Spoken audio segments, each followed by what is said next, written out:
Tout homme qui était dans la détresse, tout homme qui était dans les dettes, et tout homme qui avait de l'amertume dans l'âme, s'assembla vers David, et il fut leur chef. 1 Samuel 22:2. Jésus dit, là où 2 ou 3 sont assemblés à mon nom, je suis là, au milieu d'eux. Matthieu 18:20. Être capable de rassembler de nombreux soutiens autour de sa personne et de ses idées est une des conditions nécessaires pour devenir un chef politique ou religieux.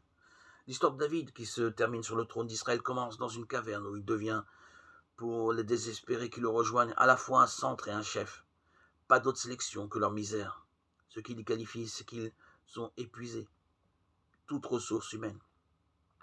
Ils ont des dettes, ils ont de l'amertume. Quelque chose qui donne un arrière-goût désagréable aux joies terrestres les plus douces.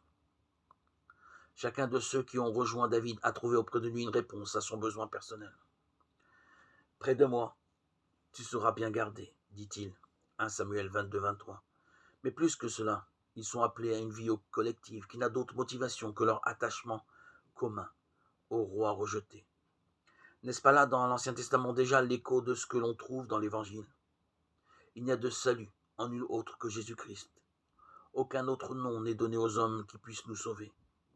Et c'est aussi ce même nom, le nom de Jésus-Christ, qui est pleinement suffisant pour rassembler les siens.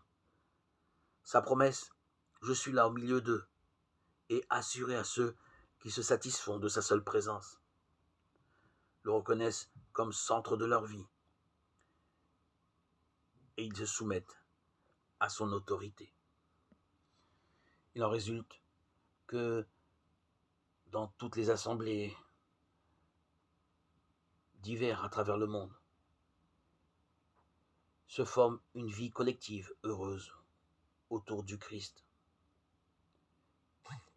tous unis malgré leur diversité, à un seul chef incontesté, Jésus, parce qu'il a donné sa vie pour chaque croyant,